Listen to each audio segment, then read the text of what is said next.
tahu saat ini Viko dan Formal tengah membuka bisnis baru di bidang fashion yang bernama Vivo Contemporary Modest Wear. Dan tentu saja ada hal di balik kesuksesan usaha barunya itu.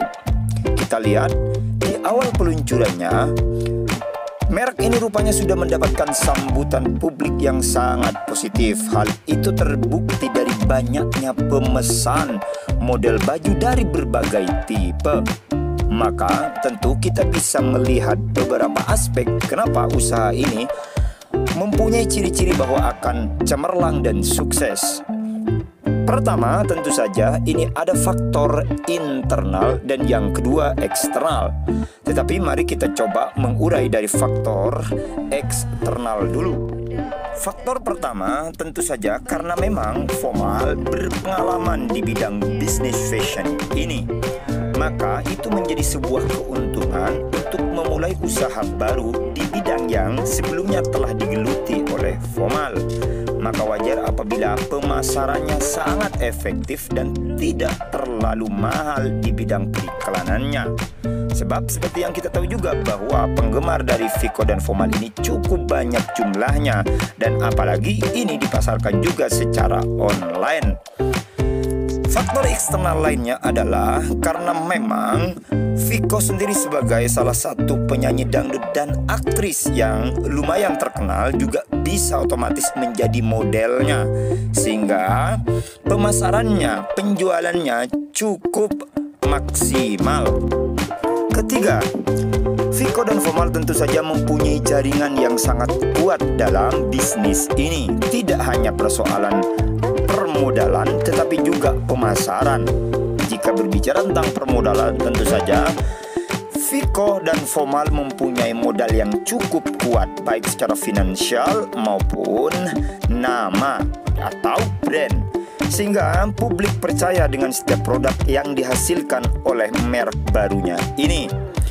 Jika ngomong tentang akses bisnis, maka tentu saja jaringan ini Formal dan Viko telah punyai di berbagai daerah, tidak hanya di Jakarta, tetapi hingga berbagai wilayah lainnya di seluruh Indonesia.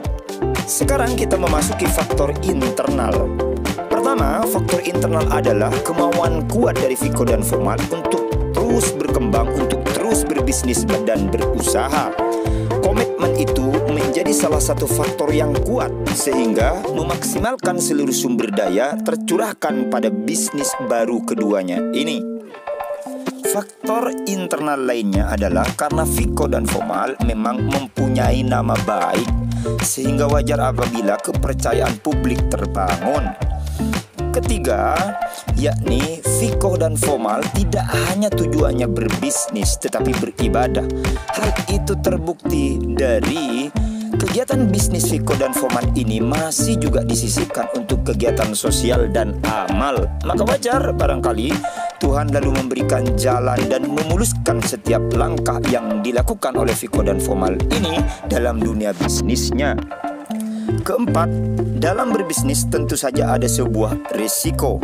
Tetapi sebagai pebisnis yang ulung, Viko dan Formal tentu saja ia mengambil resiko yang cukup besar untuk bergerak di bidang ini.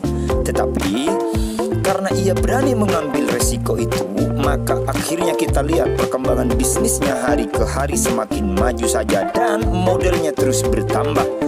Disinilah letak bagaimana orang yang berani mengambil risiko dan tidak. Sebab seperti yang kita tahu, bisnis yang besar itu tentu risikonya besar. Tetapi Viko dan Formal percaya bahwa setiap risiko yang diambil ini, di sisi lainnya ada peluang kesuksesan yang cukup besar yang sedang menunggu. Memang saat ini merek Vivo Temporary Modest Wear ini belum dipasarkan melalui aplikasi jual beli online populer yang kita kenal belakangan ini. Tetapi meskipun begitu, rupanya penjualannya terus mengalami peningkatan yang signifikan setiap harinya. Bahkan kita lihat tim dari Viko dan Formal ini mulai kelelahan. Tetapi tentu saja Viko bisa memaksimalkan seluruh sumber daya yang ada untuk terus melayani pembelinya. Kita berharap dan kita juga mendoakan agar bisnis baru Viko dan Formal ini berjalan dengan lancar. Dan tentu saja ini menjadi salah satu kesuksesan Viko dan Formal dalam bidang finansial. Tetapi jangan sampai meninggalkan profesi asalnya. Formal sebagai desainer dan Viko juga sebagai aktris dan juga sebagai seorang penyanyi.